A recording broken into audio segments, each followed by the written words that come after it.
아멘. 오늘 우리에게 주실 하나님의 말씀은 갈라디아서 4장 4절에서 7절 말씀 함께 보겠습니다.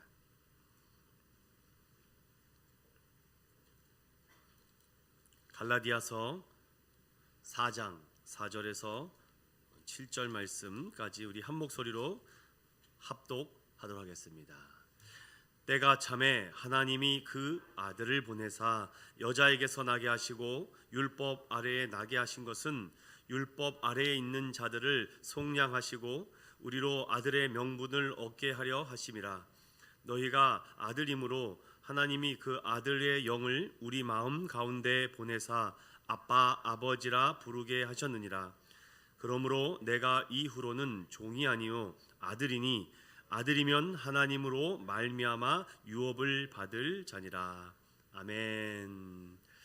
네, 또 하이델베르크 요리문답 기도, 즉 주님이 가르쳐 주신 기도에 대해서 또 살펴보도록 하겠습니다. 여러분들이 이 시간을 통해서 기도가 수준이 높아졌다, 낮아졌다 이런 말은 좀 적절하지 않은 것 같습니다. 기도가 무엇인지를 알고 왜 해야 하는지를 알고 어떻게 해야 되는지를 알았습니다. 기도도 배워야 하는군요 라는 것을 여러분들이 좀 깊이 담고 갔으면 좋겠습니다. 그래서 계속해서 기도를 살펴볼 때 여러분께서 큰 기도에 대한 도전과 은혜가 있기를 소망드립니다. 오전에도 잠깐 말씀드렸지만 우리 사람이 회심을 하거나 그러니까 돌이킨다는 거죠. 마음을 돌이킨다는 것과 중생, 새로운 생명으로 태어난다. 이렇게 이런 말들을 하다 보니까 좀 이게 좀 공감되지 않고 멀게 느껴지는 경우가 종종 있습니다. 그래서 저는 사람들마다 이제 조금씩 차별이 있는 건 아닌데 사람들마다 이 복음을 받아들이는 게 조금씩 시간의 차이라 그럴까요? 시간이 좀 필요한 경우가 있습니다. 그래서 이제 특별히 이렇게 말씀을 가르치거나 전하는 사람들은 좀 인내심이 더 많이 필요한 것 같아요. 왜냐하면은 이 사도 바울처럼 다메섹에서 갑자기 급진적인 회심을 하는 사람들도 있습니다. 그런데 반대로 꾸준히 성경 공부하고 예배 참석하고 또한 기도를 배우고 성경을 배우다가 회심하시는 경우도 있습니다. 그런데 우리는 이 앞부분을 너무 강조하다 보니까 빨리 거듭나고 회심하고 중생해야 된다라는 입장이 강하다 보니까 이 악센트를 앞쪽에 많이 두죠. 근데 저는 그렇게 생각하지 않습니다. 어떤 사람은 1년이 걸릴 수도 있어요. 뭐 심지어는 5년이 걸릴 수도 있겠죠. 물론 가능하면 빨리 믿음의 선물을 받아서 회심하고 거듭났으면 좋겠지만 하나님의 믿음의 선물에 때가 있습니다. 여러분 우리가 종종 뭐 비유적으로 드는 말들 많이 있지 않습니까? 여러분 제가 여기에 뭐 칼이 있습니다. 아니 2살 3살 배기 애한테 이 칼을 쥐어주는 부모가 어디 있겠습니까? 성장하고 그 칼을 사용할 줄 알 때 주는 건 아니겠습니까? 물론 조금의 비유의 차이가 있겠지만 이 복음도 사람들마다 이해가 안 되거든요. 이 말씀이 좀 더 알아야 될 것 같아요. 그러면 계속해서 말씀 공부와 성경 공부와 이런 훈련들을 받으셔야 됩니다. 그래서 교회에서는 그런 훈련들이나 이런 챕터들, 세미나들을 많이 좀 여러분들에게 들려드리는 게 필요합니다. 그래서 작년에는 저는 그런 체계적인 훈련을 하기에는 조금 이른 것 같아서 세미나, 즉 특강을 많이 한 것입니다. 물론 그렇게까지 특강을 할 필요는 없는데 그래도 부활절 특강, 뭐 이렇게 교회사 특강, 종교개혁 특강, 성탄절 특강 등을 하면서 나름대로 특강은 보통 설교의 2-3배를 준비를 해가지고 제가 옵니다. 그래서 그 특강은 말 그대로 특별한 강의이기 때문이죠. 기도도 그렇습니다. 이 오후 시간에 하는 이거는 어찌 보면 특강입니다. 그래서 기도가 무엇인지를 좀 여러분 배워서 처음에는 좀 어눌하고 조금 앞뒤가 안 맞는 기도였지만 분명히 성경은 기도를 배우라고 하였습니다. 그래서 기도를 잘 배워서 우리 인천운영교회 성도들도 굉장히 기도의 이 능력들이 많이 상향되고 있습니다. 앞으로 이 부분을 더욱더 잘 배워서 더 높은 기도의 능력들이 나타나기를 소망합니다. 그래서 계속 반복입니다. 복습, 반복, 복습, 반복. 누가 공부를 잘하나요? 엉덩이 붙이고 오래 앉아있는 사람이 공부 잘하는 겁니다. 집중력 있게 1시간을 하더라도 10시간답게. 그래서 이 오후 시간에는 그 시간으로 채워지니까 여러분 잘 따라오셨으면 좋겠습니다. 자, 이제 또 반복 복습합니다. 자, 성도의 삶을 위한 기초 안내서, 즉 믿음의 생활을 하는 성도들에게는요, 교회에서 이 가르침을 주기적으로 해야 됩니다. 교회에서 주기적으로 해야 되는 가르침 중에 플러스 한두 개가 더 있는데 뭐가 있냐면은 2단 특강을 해야 됩니다. 교회는 정기적으로 연 1회에서 2회 정도 2단 특강을 좀 해야 되는 것이고, 그리고 하나가 더 있다면은 가정 특강을 해야 됩니다. 왜냐하면 무너지는 가정들이 굉장히 많이 있기 때문에 이 자녀들 양육하는 방법, 그 다음에 성교육 특강, 그리고 건강한 성에 대해서 이런 특강, 즉 가정 생활에 대한 특강을 교회가 해야 됩니다.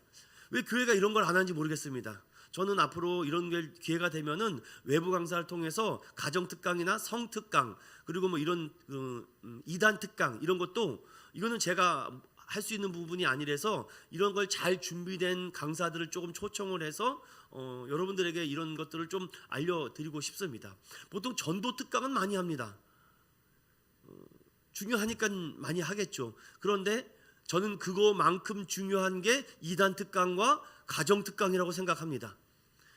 왜냐하면 학교 가서도, 신학교 가서도 이상하게 신론, 기독론, 인간론, 구원론, 성령론, 종말론은 배우는데, 교회론까지 배우는데 가정론은 안 배웁니다.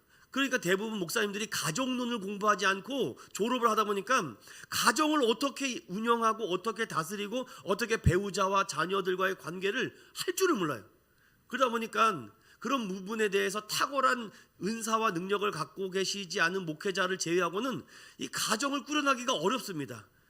특히 이렇게 주일을 보내고 나면 목회자들이 월요일에 되면 굉장한 영적 스트레스에 받거든요. 이 스트레스를 풀어야 되는데 이 스트레스를 풀지 못하면은요, 뭐라 그럴까요? 아무튼 안 됩니다. 풀어야 됩니다. 그래서 이것을 풀지 못하다 보니까 자꾸 병이 생겨요.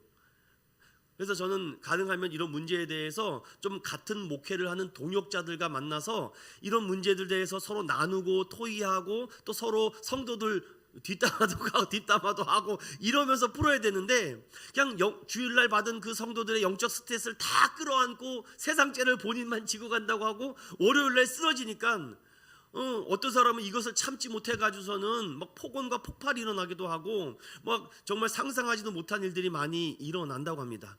그래서 중요한 것은 이 성도들의 삶을 위한 기초 안내서 중에 사도신경은 믿음에 관한 정리라고 말씀드렸고, 십계명은 사랑에 대한 것, 주기도문은 우리 소망에 대한 것인데, 여기에다가 이단에 대한 것과 그리고 가정에 대한 것도 기초 신앙 생활로서 우리가 계속 배워나가야 된다라는 것을 덧붙여 제가 말씀을 드려봅니다. 자, 그렇다면 복습 한번 더 해보죠. 우리가 지금 총 기도에 대해서 4가지의 문답을 살펴봤는데 제가 정리를 이렇게 했습니다. 보시면은 한눈에 정리될 수 있도록. 첫 번째 116문은 왜 기도해야 되냐, Why에 대한 문제, 바로 기도의 필요성에 대해서. 왜 기도합니까?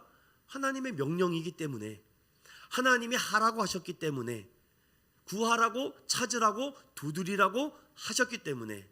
그러나 그 기도는 간구의 영역만 있는 것이 아니라 감사의 영역도 있다. 그래서 기도를 오래 하고 풍성하게 하기 위해서는 구하는 기도에만 머물지 말고 감사의 기도, 모든 것, 아주 지극히 작은 것까지도 감사하는 기도가 있어야 된다. 그 감사하는 자에게는 주님께서는 은혜와 성령을 주신다. 여러분 기억하시죠? 네, 감사해요. 두 번째는 117문을 통해서 그러면 어떻게 기도하느냐, How에 대한 문제죠. 그 기도의 방식과 태도에 대해서 말씀하고 있는데, 중요한 거는 말씀의 기도를 해야 되고 위로부터 임하는 지혜를 받아 기도를 해야 되는데, 마음을 다하고 뜻을 다하고 성품을 다하고 목숨을 다하여 하나님을 사랑하는 기도를 해야 된다. 그 이면에 우리의 죄성과 연약함을 알고 겸비한 마음으로, 겸손한 마음으로 기도하라. 그러나 정말 중요한 예수 그리스도의 이름으로 기도해야 된다.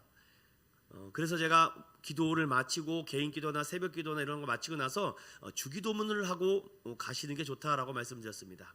지난 시간에는 그러면 무엇을 기도해야 하느냐, 왓에 대한 질문이죠. 이 질문에 대해서 기도의 내용인데 교리문답은 우리 몸과 영혼에 필요한 모든 것을 구하라 라고 되어 있습니다. 그러면 그 몸과 영혼에 필요한 모든 것이 주님이 가르쳐 주신 기도 안에 다 들어있다라는 것이죠. 그러니 우리가 몸을 위해서 구할 것이 무엇입니까? 영혼을 위해서 구할 것이 무엇입니까? 라고 묻기 전에 주님이 가르쳐 주신 기도 안에 다 들어있다라는 것입니다. 자, 이것은 여러분 계속 잊지 말아야 됩니다. 왜냐하면 물론 여러분들이 잘하시고 물론 잘하지만 우리가 이 배움과 교육은 계속돼야 돼요. 기억하시죠 여러분? 주일날 반드시 2개는 해야 된다고 말씀드렸습니다.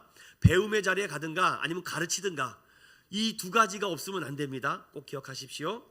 자, 그렇다면은 마태복음 6장에 덧붙여 누가복음에 예수님께서 가르쳐 주신 기도가 나와 있는데 너희는 이렇게 기도하라 라고 말씀드리고 있습니다. 그래서 첫 번째는 기도는 주님께서 명하신 것이구나. 그래서 오늘 기도가 안 되네요. 이거는 주님의 명령에 불순종한다라고 봐도 맞겠죠? 둘째는요, 기도를 어떻게 하는지를 잘 가르쳐주고 있다는 것이죠. 그래서 기도를 가르쳐준다라는 것은 이것이 진리라는 것이고, 기도를 가르쳐주지 않는다는 것은 비진리라고도 언급해 드린 것 같습니다.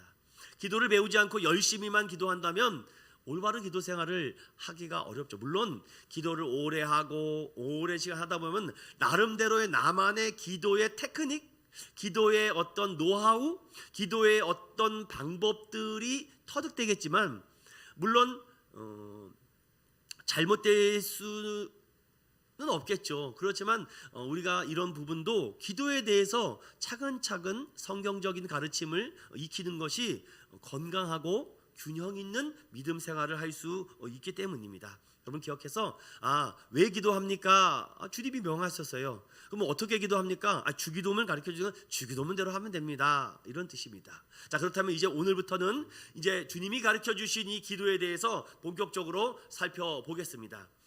마태복음 6장을 중심으로 보면은 이 주기도문의 첫 번째부터 끝까지 해서 지난 시간에 새 번역 성경에 대한 주기도문과 그 다음에 캐톨릭에서 하는 주기도문까지도 살펴봤는데 이렇게 구조가 되어 있습니다. 첫 번째는 기도의 대상에 대한 것인데 오늘 나눌 말씀입니다. 기도의 대상에 대해서 어떤 부분인지를 먼저 선포하고 고백하고 그 다음에 우리가 구해야 할 것이 있는데 그것이 하나님의 영광과 뜻이 서두에 서론에 나와 있다는 것이죠. 첫째는 이름을 구하고 나라를 구하고 뜻을 먼저 구한 후에 우리가 먼저 구해야 될 우선순위라고 말씀드렸습니다. 그래서 앞으로 대표 기도를 하거나 어느 기도를 할 때 먼저 내가 구하고 바라야 될 것은 나를 위한 기도는 나중에, 그리고 먼저는 우리가 구해야 될 하나님의 영광과 뜻을 먼저 구한 후에 우리를 위한 양식과 죄사함과 구원에 대한 기도를 한 후에 나라와 권세와 영광이 아버지께 영원히 있습니다 라고 이렇게 마치는 것이 건강한 기도다라는 것입니다. 자, 그렇다면 오늘 120문과 121문을 통해서 기도의 대상, 그 기도에 들으시는 대상은 누구인지를 한 단어 한 단어를씩을 살펴보도록 하겠습니다. 자, 120문을 먼저 제가 질문해 보면 여러분 답해 주십시오. 그리스도께서는 왜 하나님을 우리 아버지로 부르라 명하셨습니까? 그리스도께서는 기도의 첫 머리에서부터 우리 마음의 하나님께 대하여 어린 아이와 같은 공경심과 신뢰를 불러일으키기를 원하셨는데 이것이 우리의 기도의 기초입니다.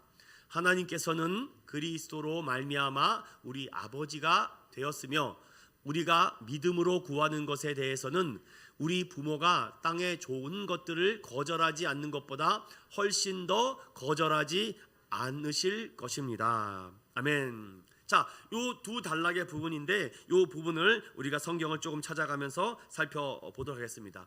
그리스도께서는, 즉 예수님께서는 구약에는요 하나님을 아버지라고 말하는 부분이 있을까요, 없을까요?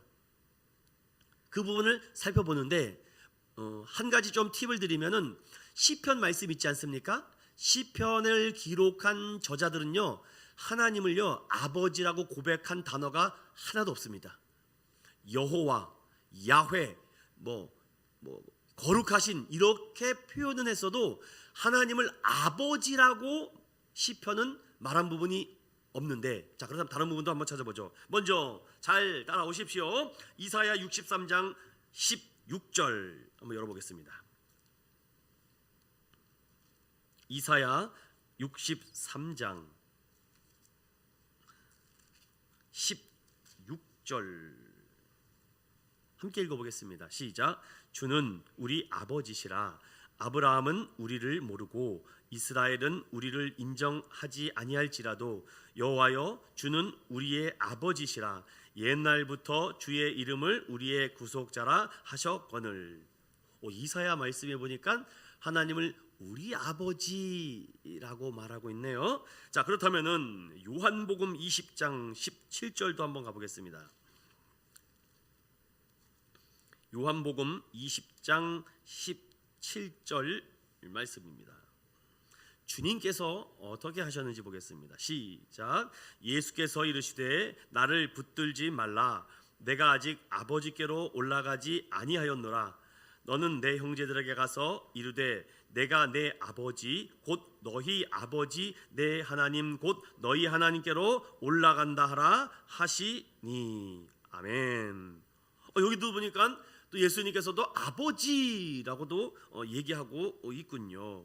그렇다 보니까 우리가 아까 읽었던 갈라디아서 4장의 말씀에도 아빠, 아버지라고 되어 있죠. 혹시 개역 한글 기억하십니까?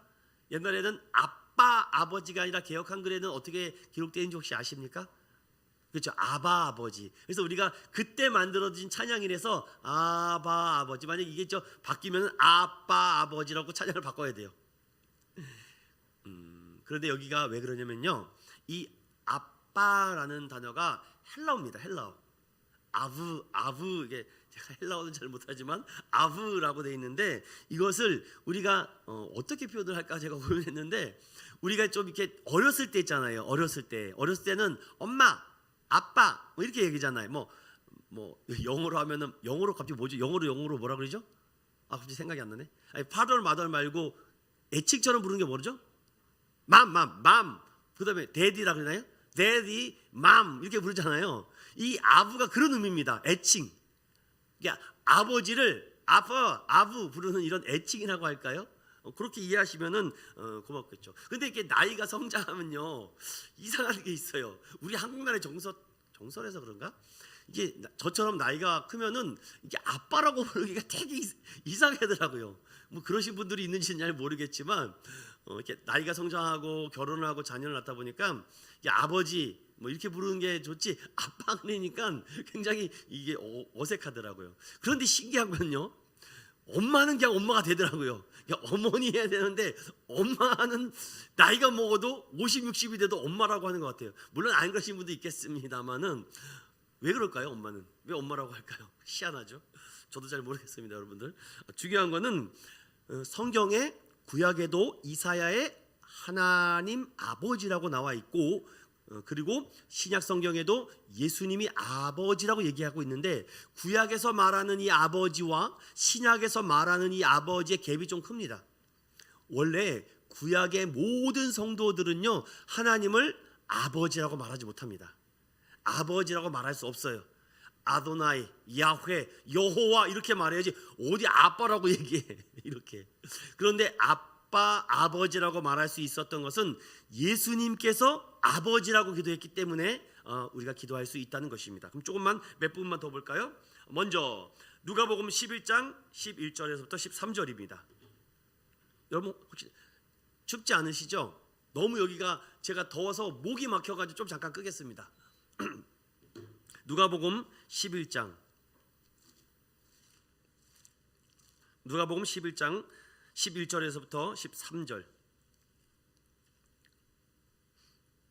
자, 한번 읽어보겠습니다. 시작. 너희 중에 아버지 된 자로서 누가 아들이 생선을 달라 하는데 생선 대신에 뱀을 주며 알을 달라 하는데 전갈을 주겠느냐? 너희가 악할지라도 좋은 것을 자식에게 줄 줄 알거든 하물며 너희 하늘 아버지께서 구하는 자에게 성령을 주시지 않겠느냐 하시니라. 아멘. 자, 요 말씀과 또 동이라 그럴까요? 같은 말이 있는데 그 말씀이 마태복음 7장 9절에 있습니다. 자, 여기도 한번 잠깐 열어보겠습니다. 마태복음 7장 9절에서 11절입니다. 이 부분과 이 부분을 잘 좀 구별해 주시면 좋을 것 같아요.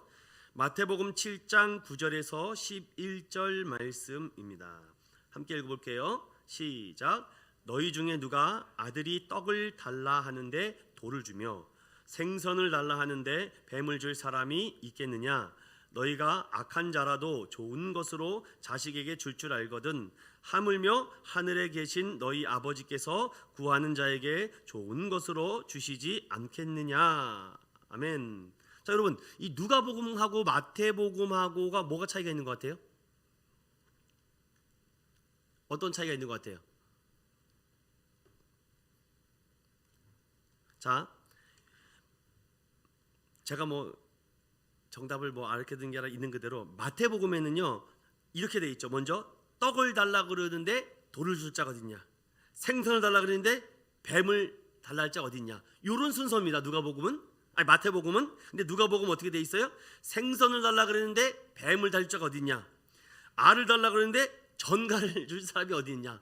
조금 다른 의미지만 비슷한 의미가 되겠지만 누가복음은 하물며 아버지께서 구하는 자에게 성령을 주시지 않겠느냐라고 되어 있고, 마태복음은 하물며 하늘에 계신 아버지께서 구한 자에게 좋은 것을 주시지 않겠느냐, 요 의미를 가지고 이런 말이죠.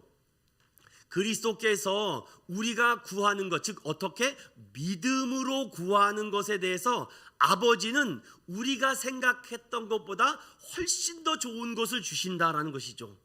자, 그렇다면 이제 기도의 의미를 조금 이 각을 맞춰갈 수가 있을 것 같습니다. 우리가 믿음으로 구하는 것은 우리 부모가 땅에 좋은 것들을 거절하지 않는 것처럼 훨씬 더 거절하지 않으시고 우리에게 좋은 것, 즉 그 좋은 것은 성령을 주시는구나. 요것을 잘 체크해 놓고 메모해 놓았으면 좋겠습니다. 자, 이걸 가지고 121문을 보면은 요 부분까지 한번 보고선 같이 합쳐서 나가겠습니다. 하늘에 계신이라는 말이 왜 덧붙여졌습니까? 살펴봅시다. 시작. 하나님의 천상의 위엄을 땅의 것으로 생각하지 않고 그의 전능하신 능력으로부터 우리의 몸과 영혼에 필요한 모든 것을 기대하도록 하기 위함입니다. 자, 이 부분도 우리가 잘 보십시오. 우리가 주기도문 기도할 때에 우리 아버지 하늘에 계신 이렇게 말하지 않죠. 하늘에 계신 우리 아버지 이렇게 기도합니다. 이 부분도 뒷부분에 대해서 말씀을 드릴게요. 왜 우리 아버지가 먼저 문답이 나오고 그 121문에 하늘에 계신이 나오는지, 먼저 이 하늘에 계신에 대해서 천상의 위엄을 땅의 것으로 생각하지 않기 위해서 성경 몇 구절을 좀 찾아보고 우리가 한번 정리를 해볼게요. 먼저 역대하 6장 18절에서부터 19절입니다. 역대하 6장 18절에서부터 19절에 있는 말씀 함께 읽어볼게요. 시작. 6장 18절 시작. 하나님이 참으로 사람과 함께 땅에 계시리까 보소서 하늘과 하늘들의 하늘이라도 주를 용납하지 못하겠거든 하물며 내가 건축한 이 성전이오리까. 그러나 나의 하나님 여호와여, 주의 종의 기도와 간구를 돌아보시며 주의 종이 주 앞에서 부르짖는 것과 비는 기도를 들으시옵소서라고 되어 있습니다. 자, 이 주의 종과 주인의 관계를 말씀하고 있고, 다음 예레미야 23장 23절과 24절. 예레미야 23장 23절과 24절입니다.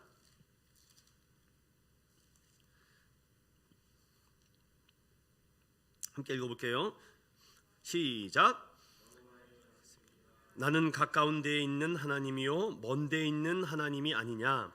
여호와의 말씀이니라. 사람이 내게 보이지 아니하려고 누가 자신을 은밀한 곳에 숨길 수 있겠느냐.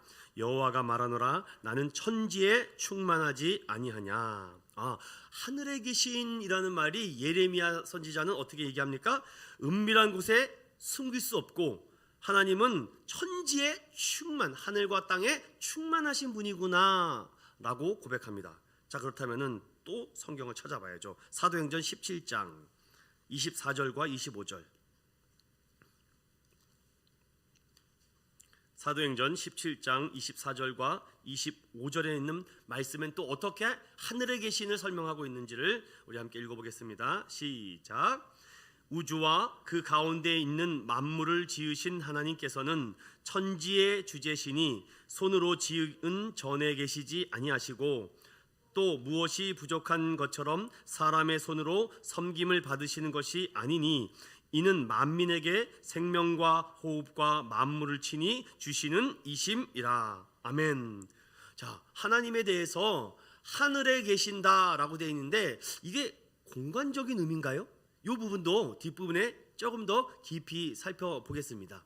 자, 이 전능하신 하나님, 천상에 계신 하나님의 능력으로 우리 몸과 영혼에 필요한 모든 것을 기대하게, 이 기대라는 영어 단어도 참 예전에 한번 공부한 적이 있는데 굉장히 의미가 깊더라고요. 근데 이 몸과 영혼에 필요한 모든 것을 하늘에 계신 아버지께 간구하며 기대하게 만들었다고 합니다. 이 부분에 대해서 성경 한 부분만 찾아보겠습니다. 로마서 8장 31절과 2절, 이 두 절만 보겠습니다. 로마서 8장 31절과 32절 함께 읽어보겠습니다. 시작. 그런즉 이 일에 대하여 우리가 무슨 말하리요? 만일 하나님이 우리를 위하시면 누가 우리를 대적하리요? 자기 아들을 아끼지 아니하시고 우리 모든 사람을 위하여 내주신 이가 어찌 그 아들과 함께 모든 것을 우리에게 주시지 아니하겠느냐. 아멘. 우리의 몸과 영혼에 필요한 것을 은밀한 가운데 믿음으로 구하는 자들에게 다 주시겠다라는 약속을 어떻게 하십니까? 내 아들 독생자도 아낌없이 너희에게 내어주셨는데 너희들이 구하는 거 뭐든지 안 들어줄 수 있겠느냐, 이 말을 하십니다. 자, 이제 어느 정도 이 흐름을 가지고 우리가 기도할 때에 왜 하나님을 우리 아버지라고 하는가, 여기에 대해서 우리가 이 문답은 아버지에 대해서 우리가 공경심과 신뢰에 대한 얘기를 해주고 있고, 그리고 믿음으로 구하는 이 관계를 설명하며, 또 왜 하늘에 계시다라고 하느냐, 성경 여러 곳에 하나님은 천지, 천상에 대한 얘기를 하고 계시고 어느 곳에 머물거나 있지 않기 때문에 라고 이렇게 얘기를 합니다. 자, 그렇다면은 제가 이것을 조금 더 세분화시켜서 이렇게 기도하라라는 것에 대해서 이제 살펴보도록 하겠습니다. 자, 보십시오. 기도의 제일 먼저 기초가 되는 호칭이 있습니다. 우리 개역 개정은요, 첫 번째가 하늘에 계신, 두 번째가 우리, 세 번째가 아버지라고 되어 있습니다. Our Father which art in heaven 하고서 하늘에 계신 우리 아버지라고 개역 개정의 어수는 되어 있는데, 헬라어는 반대입니다. 아버지가 먼저 나오고 우리가 나오고 하늘에 계신이 나옵니다. 그래서 지금부터 제가 헬라어의 어순에 따라서 설명을 드리도록 할 거예요. 그래서 이 부분을 잘 해서 저는 여러분들에게 이렇게 첫 기도의 흐름을 좀 해주셨으면 고맙겠어요. 앞에 하나님에 대해서 호칭을 잘 여러분들 나름대로 붙이셨으면 좋겠습니다. 어떤 분들은 사랑하는 하나님 아버지 뭐 이런 분들 흔히 들었죠. 뭐라 그럴까 또 뭐 은혜와 뭐 풍성한 하나님 이런 것도 있죠. 또 뭐가 있을까요? 뭐 여러 가지 있겠지만 이 성경적이고 제일 스탠다드라고 그럴까요? 제일 좋은 것은요 거룩하신이 제일 좋습니다. 거룩하신 하나님 아버지가 가장 좋은 기도의 스타트입니다. 그러니까 여러분들 이거를 따라하고 싶으시면 해도 됩니다. 물론 다른 걸 어떤 걸 해도 상관이 없어요. 하지만 가장 성경적이며 스탠다드 표준적인 것은 거룩하신 하나님 아버지 이거죠. 아무개 집사님 기도 좀 부탁합니다 라고 하면은 거룩하신 하나님 아버지 감사합니다. 이것이 시작되면은 가장 좋다라는 것입니다. 이해되셨죠? 자, 그렇다면 이 부분에 대해서 살펴보도록 하겠습니다. 자, 제가 오늘은 좀 PPT를 좀 많이 준비를 했어요. 여러분들 제가 말로만 하니까 이게 기억하기가 많이 좀 어려울 것 같아서 제가 좀 준비를 했습니다. 자, 기도의 기초가 되는 호칭 중에 가장 먼저 아버지라고 얘기합니다. 아버지라고 얘기하는데 아버지라고 우리가 기도하는 이유는 바로 우리가 하나님과의 어떤 특별한 관계가 있기 때문입니다. 이 관계에 대해서 제가 말씀을 좀 드리고 싶은데 어떤 사람은 굳이 뭐 부끄럽게 하나님 앞에 이 아버지라고 붙이느냐라고 얘기하는데 여러분 이거는 제가 정한 게 아닙니다. 예수님이 이렇게 정한 겁니다. 그러니까 뭐 이걸 빼서도 안 되고 뭐 이상한 말로 바꿔서도 안 되죠. 그러니까 하나님을 아버지라고 부르면 되겠죠. 그런데 여러분 우스갯소리가 있지 않습니까? 아들과 아버지가 이렇게 교회 나와서 기도를 하는데 옆에 있는 아들이 이렇게 하는데 아버지가 기도하는 걸 들었죠. 그랬더니 아빠가 기도를 하는데 하나님 아버지 이렇게 기도하는 모습을 보고 아들이 아빠는 도대체 아버지가 왜 이렇게 많어? 아버지가 또 누가 있어? 라고 말합니다. 뭐 할아버지 찾는 거야? 이렇게 얘기합니다. 할아버지 돌아가셨는데 왜 할아버지를 찾아? 자꾸만 아버지 찾으니까 아버지 이렇게 찾으니까 그런 얘기도 있고 또 여러분 제가 어디서 들었던 것 같은데 이런 얘기도 있어요. 어떤 군대에서 훈련 병사가 이렇게 밤에 혼자 보초를 서는데 가장 아마 크리스찬 병사였던 것 같아요. 그랬더니 그 병사가 보초를 쓰면서 어떻게 했는지 막 기도를 하는데 자꾸만 아버지 자꾸 아버지를 찾길래 옆에 있는 장교가 제 아무래도 아빠 보고 싶어서 그러다 휴가증을 줬다는 이런 얘기도 있었던 걸 제가 들어봤습니다. 여러분 아버지를 찾으시면은 이런 좋은 일이 있습니다. 여러분 하나님을 아버지라고 부르는 것은 우리와 아버지가 이런 어떤 특별한 관계가 있다라고 합니다. 그리고 우리라고 부르는 것은 이 우리라는 의미에 이 교회적인 의미가 담겨져 있는데 이건 좀 부연 설명이 필요해서 제가 또 설명을 드릴게요. 하늘에 계신이라는 것은요 어떤 공간적인 제약적 공간이 아닙니다. 하늘에 있다 그러니까 자꾸 하늘을 대고서는 뭐 해와 달과 별을 보고 그런 의미가 아닙니다. 하늘에 있다라는 것은요 그런 의미가 아니라는 것을 여러분들 잘 기억하시고 제가 이제부터 말씀을 드립니다. 우리가 기도를 할 때요 성경은 잘못 드리는 기도가 있다고 합니다. 즉 이거는 뭐 과감하게 너의 기도는 잘못됐어 이렇게 말해도 될 것 같아요. 어떤 기도냐면요 성경에는 그런 기도의 두 가지 실예를 들었습니다. 첫 번째는 바로 바리새인의 기도, 외식하는 기도죠. 위선의 기도죠. 사람들 앞에 보이려고 하는 기도는 잘못됐다라고 되어 있습니다. 또 하나의 기도는 이방인들의 기도, 중언부언, 말을 많이 해야 되는 기도. 하나님은 이러한 기도가 잘못된 기도라고 합니다. 이 기도에 대해서 여러분 한번 성경적으로 제가 답변을 한번 드려보겠습니다. 자, 바리새인들과 같이 외식과 위선하는 자들에 대해서 지난 시간에 하나님은 그들은 이미 사람들에게 복을 받은 것이고 사람들에게 은혜를 입은 것이다. 그러나 하나님께는 받은 게 아니다. 하나님은 은밀한 가운데 보고 갚으시는 분이지 네가 외식하고 위선하는 기도는 이미 사람에게 복을 받은 것이기 때문에 내가 너에게 줄 수 없다라는 것이 명확한 선입니다. 그러면 이방인들의 중언부언하는 것은 어떤 의미가 있습니까? 하나님은 이미 내가 있어야 될 것이 무엇인지를 알고 있다. 그래서 너희가 구하기 전에 내가 너에게 필요할 것을 채워주겠다라고 하는데, 이방인들은 말을 많이 하죠.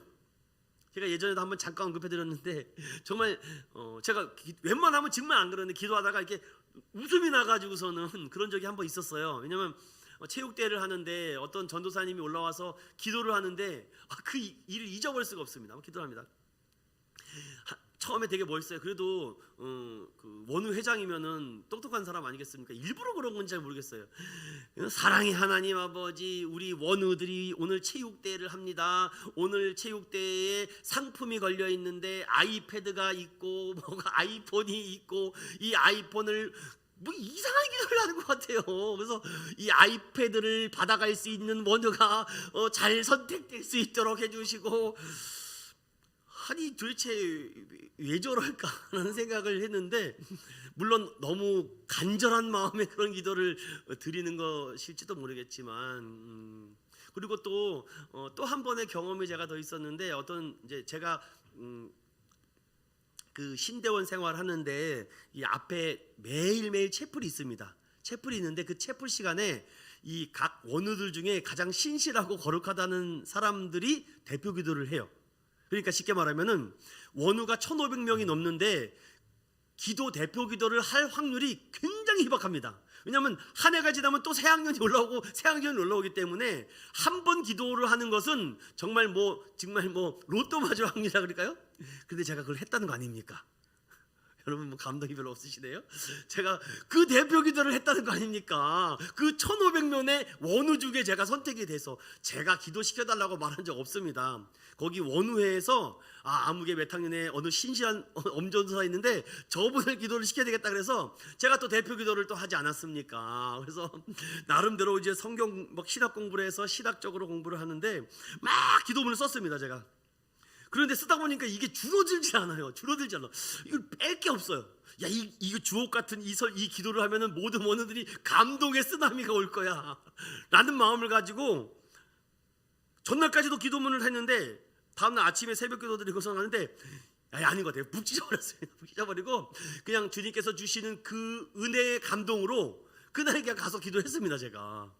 그랬더니 또 우리 엄조사님이 그냥 감동의 기도를 했다고 찾아오셔서, 죄송합니다, 사담을 해서, 아무튼 이런 의미가 있다는 건데, 그런데 제가 말은 뭐냐면 중원부원 뭔가 말을 많이 해야 될 거라고 말을 하죠.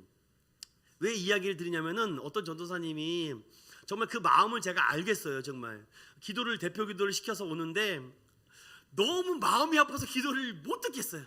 주님, 뭐 처음부터 막 다 죽어가요. 막 사람이 거의 막 시름시름 앉는 기도를 해요. 그건 아닌 것 같아요. 제가 볼 때 막 주님, 제가 죄인입니다. 뭐 연기를 하는 건지 잘 모르겠지만 모르겠어요. 그의 기도를 듣고 또 여기저기서 또 홀쩍홀쩍대는 전도사님들이 있기 때문에 또 그 안에 성령의 역사가 있는지 모르겠는데 이런 기도를 좀 하시는 겁니다. 하나님, 제가 다음 주까지 학비를 내야 되는데 지금 학비가 없어서 주님, 제가 지금 등록을 못하고 있습니다. 이거 지금 기도를 하는 거예요. 뭘 하는 겁니까? 오후 시간이 너무 좀 딱딱하고 졸릴까 봐 제가 이런 얘기도 지금 하는 겁니다, 여러분. 그러니 저게 옳은 것일까? 하나님은 은밀한 가운데 이미 다 알고 있고 너희가 구하기 전에 다 있어야 될 것을 안다라고 했는데 굳이 그 대표 기도석상에서 등록금을 달라고 막 울며 눈물을 흘리면서 기도를 하는 것이 옳을까? 모르겠습니다, 여러분들. 뭐 정답은 없겠지만 좀 제 개인적으로는 은혜가 조금 안 됐습니다. 그래서 대표 기도를 하거나 할 때 너무 감정을 많이 넣어서는 안 돼요. 너무 막 연기를 하지 말라는 겁니다. 쉽게 말하면은 그냥 있는 말씀 그대로 주신 감동과 은혜대로 오늘 주님이 가르쳐 주신 이 기도를 가지고 아버지와 나의 관계, 그리고 은밀한 가운데 들어주시겠지만 항상 구하고 찾으라고 했습니다. 그래서 제가 지난 금요 성령 집회 때 이제 제가 기도를 좀 바꿨습니다. 그래서 말씀을 위한 기도, 나라를 위한 기도, 교회를 위한 기도, 부흥을 위한 기도, 자녀들을 위한 기도, 교회의 비전을 위한 기도를 좀 세분화시켜서 구체적으로 기도하는 시간을 좀 가지려고 합니다. 이것이 우리가 좀 필요한 것 같아요. 그래서 우리가 기도를 할 때도 하나님이 우리가 기도하지 않아도 다 들어주시고 응답하겠죠. 하지만 왜 구하라고 합니까? 바로 하나님께서 뜻이 땅에서 이루어진 것 같이 하늘에서도 이루어지기를 원한다라는 기도를 통해서 하나님은 우리에게 가장 필요한 것과 가장 선한 것과 가장 좋은 것이 무엇인지를 잘 알기 때문에 때가 참에, 아까 갈라디아서 말씀 기억하죠? 하나님의 때가 참에 하나님께서 좋은 것을 우리에게 주신다는 말씀입니다. 물론 갈라디아서 4장 4절의 말씀은 그때는 구속의 때고 은혜의 때라는 것입니다. 그렇다면 오늘 이 말씀에 조금 더 세분화돼서 가보죠. 아버지에 대해서 왜 이 특별한 관계를 가지고 우리는 하나님에 대한 공경심과 신뢰를 하나님께 표현하는 말이 아버지라는 말입니다. 그러니까 이 아버지는요, 우리도 부모님한테 아버지, 아버님 이렇게 할 때는요, 그 안에 공경심과 신뢰가 담겨져 있다는 것입니다. 우리가 여보라고 하잖아요. 여보. 이게 무슨 뜻인지 아세요 혹시? 여보라고 말 안 하십니까 여러분? 부부지간에 보배로운 당신이란 뜻입니다. 여보. 그래서 많이 애용해 주십시오 여러분. 이름 부르지 마시고 여보라고 부르는 것도 좋습니다. 무슨 말이냐면요, 기도의 대상이 내 아버지라는 확실한 관계가 성립이 되는 것입니다. 참, 내가 아버지라고 부르면 나는 어떤 아들이 되는 거죠. 딸이 되는 거죠. 만약에 주인님 그러면 어떻게 됩니까? 내가 종이 되는 거죠. 그래서 우리가 기도할 때 주님 부를 때는 우리는 종입니다라는 의미가 담겨져 있죠. 종에는요 둘로스와 파이스가 있는데 우리는 이 둘로스의 의미와 이 파이스의 의미가 같이 있다는 것도 알아두면 좋을 것 같아요. 좀 더 나가서 공경심과 신뢰 있습니다. 신뢰가 무엇입니까? 우리가 부모님에 대한 그런 무한한 신뢰가 있지 않습니까? 부모님은 나를 사랑할 거야. 그래서 여러분 헌법에도 지금 이게 맞는지 잘 모르겠지만 헌법에도 만약에 내 자녀가 부모님인데 내 자녀가 큰 잘못을 해서 부모가 만약에 숨겨줬어요. 뭐 쉽게 말하면은 뭐 북한과 이런 것도 있지만 아무튼 숨겨줬으면 그 숨겨준 것에 대해서 부모가 죄를 받나요? 네? 받아요? 요즘은 받습니까? 네, 요즘 받는다고 합니다. 제가 예전에는 자식이 이렇게 한 것에 대해서 부모가 숨겨주면은 그 친족 그런 것이 있어서 그냥 그것을 뭐 이해하는 차원이 있다고 하는데 요즘은 법이 더 강해졌네요. 아무튼 이 아버지와의 관계에 대해서 바로 공경과 신뢰함이 있죠. 개인 여담을 좀 더 여러분들도 피곤하고 그러니까 제가 말씀을 좀 드렸습니다. 제가 운전을 20살 때부터 했거든요. 20살 때부터 했는데 운전이 그렇게 재밌더라고요. 그리고 그때 제가 이제 그 산업기능요원을 하면서 부천에서 제가 거주하면서 있을 때 인천의 남동공단까지 출퇴근을 했습니다. 5시에 일어나가지고 새벽 5시 반에 일어나지 않으면 안 돼요. 왜냐면 8시부터 회사가 했기 때문에. 그런데 그때는 제가 지금처럼 이렇게 후덕하지 않았습니다. 여러분들 되게 야였다는 거를 여러분 옛날 사진을 통해서 봤으면 좋겠어요. 굉장히 얇고 허리가 막 26, 27 이랬었습니다. 제가. 그래서 그랬는데도 그 깡따구가 제가 있었어요. 한번 누가 뭔가 이렇게 맡기면은 죽을 때까지 하는 그 아주 그 충성심이 제가 있거든요. 제가 미련한 충성심. 그래서 이제 거기가 그 회사가 돼서 이렇게 출퇴근을 하는데 남동공단에서 부천까지 가는 그 고속버스가 있었습니다. 그런데 5시 56분인가 7분에 그 차를 못 타면은 공단까지 못 가는 겁니다. 그런데 그것을 제가 타고서는 가려고 꼭두새벽에 일어나서 가는데 어떻게 했는지 모르겠어요. 지금 못할 것 같아요. 그래서 그걸 출퇴근을 하는데 끝나고 나면은 회사 퇴근하면 집에 오면 막 8시 9시. 야, 이거 이래다가는 안 될 것 같아요. 그래서 좀 빨리 운전면허를 따서 차를 몰고 다니면 좋겠다라고 했거든요. 그런데 뭐 교회 형평상 가정상 뭐 차를 저한테 따로 살 형편도 안 되고 그래서 교회 차가 있어가지고는 교회 차를 이제 끌고 다니기도 참 애매하고, 그래서 제가 그때 그 어린 마음에 그런 마음이 들었습니다. 하나님, 나 여기서 열심히 돈 모아가지고서는 우리 아버지 먼저 차 사주고 내가 이 차 끌고 다니겠습니다. 어떻게 그런 생각을 하는지 모르겠어요. 아무튼 그런 게 있었습니다, 제가 그때. 그래서 열심히 제가 돈을 모아가지고서는 좀 새 차는 못 사드려도 중고차는 사드려야 되겠다, 아니면 조금이라도 경비를 좀 포함시켜드리고 싶다라는 생각이 제가 들었거든요. 그런 마음이 있었습니다. 그래서 운전면허를 학교 그 회사에 있는 지게차하고 트럭을 몰래 밤에 운전하면서 연습을 했어요. 그래서 전문학원에 가면 너무 비싸서 그냥 면허 시험장 가서 제가 면허를 땄습니다. 그래서 첫 번째는 떨어졌거든요. 이게 연습을 많이 해야 되는데 연습을 못 하고, 이 지게차는 뒤가 이게 돌아가서 안 되겠더라고요. 앞으로 가야 되기 때문에.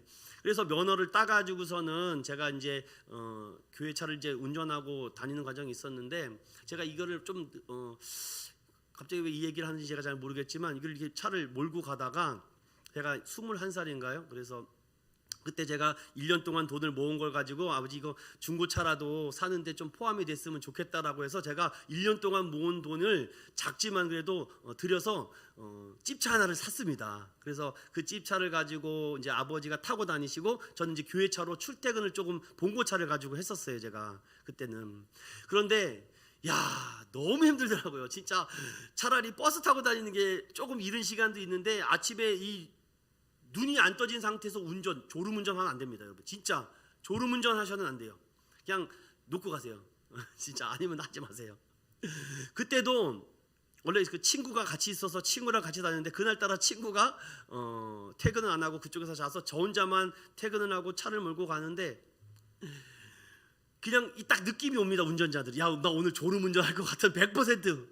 그런데 그냥 어떻게든지 참아도 출근을 해야 되니까, 그래서 가는데 차는 막히고 문제가 생기는데 막 운전하고 가는데, 모르겠습니다. 지금도 그 순간 한 1, 2초, 3초 분명히 제가 이 앞에 신호를 보고 그때는 다 수동이잖아요. 수동으로 바꿔가지고는 악셀레이터를 밟아서 이렇게 갔거든요, 제가. 그때 제가 21살인가 그랬습니다. 이렇게 가는데 분명히 제가 저 차가 앞에 있네. 분명히 앞에 차가 있었거든요. 브레이크를 밟았다고 제가 생각이 들었는데 브레이크를 못 밟은 거예요. 근데 운전대가 여기까지 와 있더라고요. 벌써 팡 부딪혀가지고. 주님이 저를 살려주셨어요. 팡 부딪히니까 여기까지 확 오더라고요, 막. 그래서 순간 사람이 이게 아무리 똑똑해도요, 순간 이런 위협을 당하면 이 뇌가 정지가 되더라고요, 보니까. 그때 아침이거든요. 8시인가 8시 전후인가 막 그랬을 겁니다. 딱 부딪혔는데 지금도 안 잊어먹어요. 앞에 있는 트럭인가를 박았던 것 같아요. 제가 트럭을 박았는데 저는 앞에 차만 박은 줄 알았거든요. 이 차가 정차되어 있는 차를 뒤에서 제가 쾅 박았는데 쾅쾅쾅, 이게 앞에 차까지 충돌이 된 겁니다. 그런데 왜 이렇게 무서운지, 막 거기는 아저씨들이 너 이놈 새끼 내려 막 하면서 뭐 죽이니 막 욕을 해대면서 이게 뭐냐고 막. 그래서 제가 죄송합니다 막 사지가 발발발 떨리더라고. 제가 막 아무 생각이 안 나요. 죄송합니다. 그런데 제가 들고 싶은 포인트가 여기입니다. 아무 생각이 안 나는데 딱 한 명만 생각이 납니다. 그게 아버지였어요. 아무도 생각이 안 나요. 그때는 엄마가 생각이 안 나는지 모르겠어요. 아빠가 딱 생각이 나는데 제가 전화를 해서 딱 전화를 드렸죠. 여차저차돼서 사고 났다라고 하니까, 그때가 이제 아버지가 아마 노예를 가던 길이었던 것 같아요. 근데 가셔야 되는데 아마 제가 정확한 건 모르겠지만 틀어서 그 인천 남동공원까지 오셨어요. 그때 얼마나 힘이 생기는지, 아버지가 있으니까 다 해주는구나 이렇게. 제가 뭐 이거 수습할 줄도 모르고 그냥 운전만 할 줄 아는 애가 뭘 알겠습니까, 제가. 아버지가 와서 탁탁탁 이게 처리를 해주고, 또 여러 가지 뭐 뒤에 다른 얘기도 있는데 여기까지만 하고. 근데 아버지가 딱 생각이 나더라는 겁니다. 아버지가 와서 너 나가 있어, 내가 탁탁탁탁탁. 그때 생각이 20년 전 일입니다. 지금 20년 전이에요. 20년도 더 됐군요. 23, 4년 됐군요. 왜냐하면 공경심과 신뢰가 있기 때문에 거기는 아무런 아저씨도 나를 도와주는 사람이 없었습니다. 그래서 제가 이 옆에 서가지고서는 막 눈물이 나가지고서는 막 이러고 있는데 아버지가 정말 그때는 슈퍼맨처럼 보였었어요. 제가 슈퍼맨처럼 쫙 나타나셔가지고는 저를 탁 구출해 주는 것 같았었습니다. 왜 제가 이런 얘기를 드리냐면은 하나님하고 우리의 관계도 이런 관계라는 것입니다. 우리가 절대절명의 위기 속에 아무도 생각이 안 나요. 그때 하나님 아버지가 생각나면 되지 않을까요? 그리고 하나님께 도와달라고 그러면은 하나님이 쫙 나타나서 우리를 도와주실 것 같아요.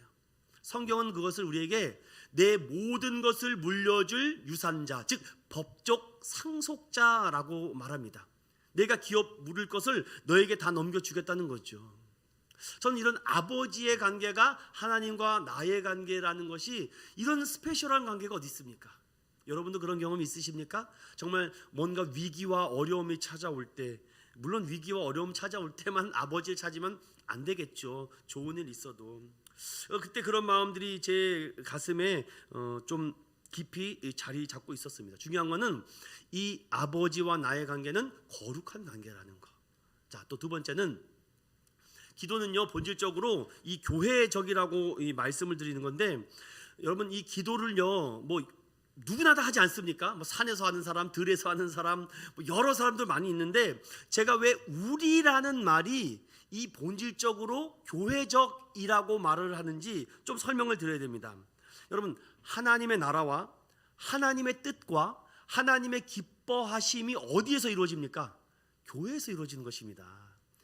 개인적으로는 나지만 이 교회에서 하나님의 뜻과 나라와 하나님의 원하심과 그 이름이 교회에서 실현되기 때문이죠.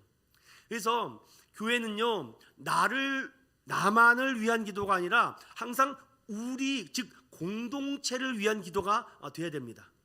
그래서 저희 교회도 인천 그레이스 힐 커뮤니티 공동체 처치라고 제가 한 것이 뭐냐면은, 이 교회는 나만을 위한 개인의 누구의 소유만을 위한 것이 아니라 우리 모두를 위한 기도이기 때문에 같이 쓸고 같이 담고 같이 가야 된다는 것입니다. 우리가 함께. 그래서 항상 기도를 할 때도 나만을 위한 개인 기도를 할 때는 그런 기도를 하되, 공적인 기도나 대표를 갈 때는 우리를 향하신 기도를 드려야 됩니다.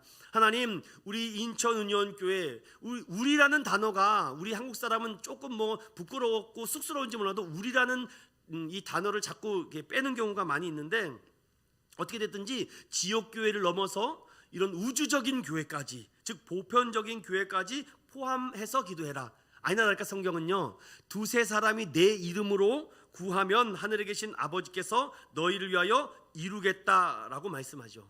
그래서 우리도 기도할 때는 우리 공동체를 위한 기도, 개인적으로는 내가 되겠지만 인천은연교회, 더 나가는 이 인천에 있는 교회, 더 나가는 이 서울의 뭐 경기도, 뭐 한국, 뭐 열방, 이렇게 좀 폭넓게 가는 기도가 필요하다라는 것을 좀 드리고 싶습니다.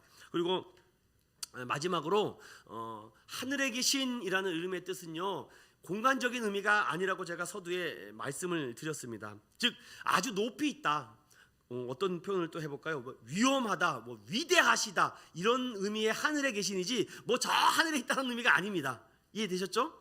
그래서 공간적인 의미가 아니라 하늘에 계신 의미는 바로 이 전능성, 올마이티라고 그러죠. 뭐 전능하심, 이런 전지전능성에 대해서 하늘에 계신이라고 이렇게 표현하는 것입니다. 이 부분을 좀 알려드리고 싶고, 또 마지막으로 우리가 어떻게 기도하는 이런 모습을 보면은 하나님, 우리 아버지, 하늘에 계신 아버지 막 이렇게 기도를 하지만, 결국의 기도는 보면요 위에 있는 하나님을 끄집어 내리는 것이 아니라, 기도의 모든 내용들 보면 하나님이 원하시고 뜻하시고 바라시는 것으로 우리가 끌려 올라가는 게 바른 기도입니다.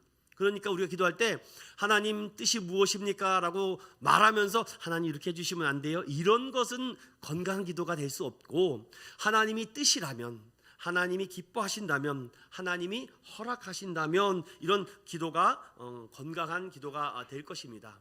여러분 끝으로 우리가 하나님을 아버지라고 부르는 것은 우리는 공경심과 신뢰함을 아버지께 표현하는 의미에서 아버지라고 하는데, 이 아버지는 예수님이 아빠 아버지라고 기도했기 때문에 우리도 아버지라는 호칭을 부르며 기도한다는 거 기억하시고, 두 번째로 우리라고 말하는 것은 내 개인의 욕심을 위한 것이 아니라 공동체, 우리 하나됨을 위해서 기도하는 것이기 때문에 우리라고 표현하는 것이며, 하늘에 계신다라는 것은요, 이것은 어떤 공간적인 의미가 아니라 그 위엄하심, 그 전능하심, 그 놀랍고 높으심을 경배하고 경외하는 의미에서 기도하는 것이다. 오늘은 기도의 대상인 하나님의 호칭에 대해서 살펴봤습니다. 우리가 기도할 때 하늘에 계신 우리 아버지, 이 기도를 할 때마다 여러분들 기도의 말씀을 통해 기도가 좀 분리되지 않고 이 말씀을 통해서 참된 복과 은혜가 있기를 예수님의 이름으로 축원드립니다. 기도하겠습니다. 거룩하신 하나님, 감사합니다. 오늘은 주기도문의 첫 머리말인 기도의 대상에 대해서 살펴봤습니다.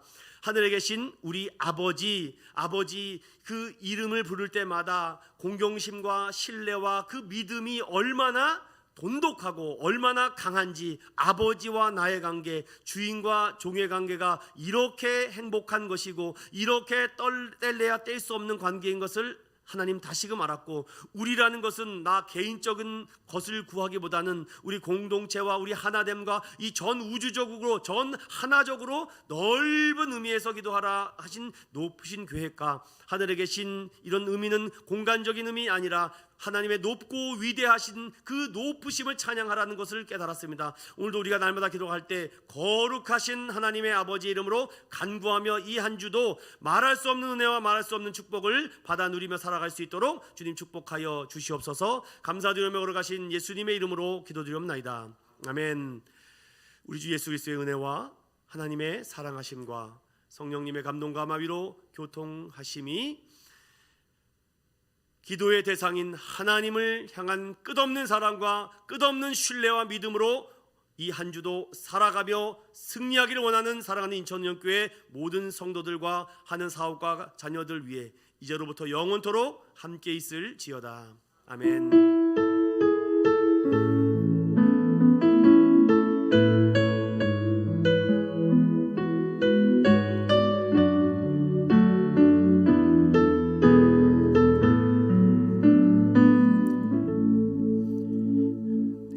승리하시고 복된 한 주 되시기를 축원합니다.